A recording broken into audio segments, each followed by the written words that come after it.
Hi, today I have a question from Tom, who's taken my course on web content optimization, and he has a question about engagement. So here goes. Nick, in the course you talk about engaging with your audience. At best, I imagine that means interacting with prospects and customers one-on-one. If you're selling high-end products or services, I can see that making sense. But our company is in the low-cost, high-volume software as a service business. There's no way we can justify engaging one-on-one. So how can we engage at all? So, Tom, great question. I appreciate that because I think this applies to an awful lot of companies. And you don't say how large your company is, but actually, whether you're a large company, a mid-sized company, a small company, or even someone like me, engaging with people one-on-one is tricky. Hey, I'm a sole proprietor. There's just me.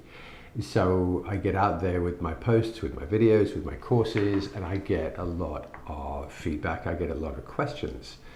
And so yeah, even engaging with people one-on-one can become a challenge and a struggle, even for a one-person company, let alone a large company. So to address Tom's question, how can you engage legitimately with your audience without being tied down and having to try to deal with everyone individually? And I got three suggestions for you, Tom. The first is to do exactly what I'm doing right now, and that is to answer a question publicly. I figured this out ages ago. I don't always get it right, but I kind of recognize the problem and the opportunity. Many years ago, I was writing a long email answer to someone who asked me a question, and I paused and I thought, hey, this is ridiculous. This should be, I'll just keep writing for another couple of hundred words, and I've got a blog post here. So that's exactly what I did, is I took that question, I turned it into a blog post, I published it, and then I wrote back to him and said, actually, I've answered your question here, and provided a link to the post. So that's one way where you can still engage with individual people, but you turn the answer into something of value for a much larger audience. So that's number one. Number two is you can create a group of people. Sometimes there are reasons why you might want this to be a private group. So, hey, choose your platform, but you can go to Facebook. You can create a Facebook group, make it private, have people sign up and be approved to join that group, and they can then ask you as many questions as they like. And here's the funny thing. When that happens, when you create a group setting like that, and again, I speak from experience, this has worked very well for me. Even though lots of people have lots of questions, most of those questions are actually answered by other members of the group. So, I've had situations where I've been working with an active group within a private forum like that, and I think, oh my goodness, it's been 12 hours since I checked in on the group, and I go in there and there have been questions, but they've all been answered by other people in the group. So maybe 9 out of 10 are going to be answered by other members, 1 out of 10 remains for you to answer. So that's wonderful because, again, it's legitimate engagement between your business and those people, but also there's engagement happening between the members within the group, which again is another very positive thing for them and for you as a business.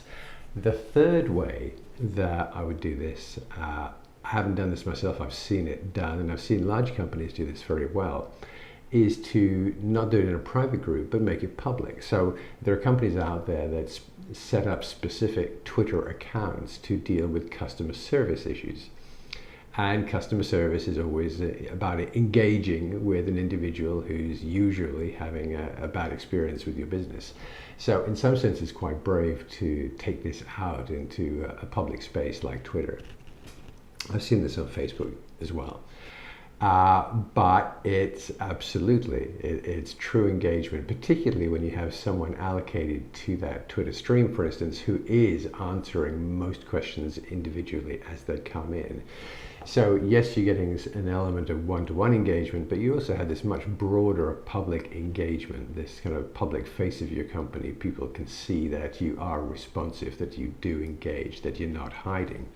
Which brings me to my last point, which is basically that if you want to be seen as engaging and that you want to be seen as being kind of honest and authentic about it. Really, you do. You just have to step out from behind the curtain and be there. Be seen to be there for your customers when they ask those questions.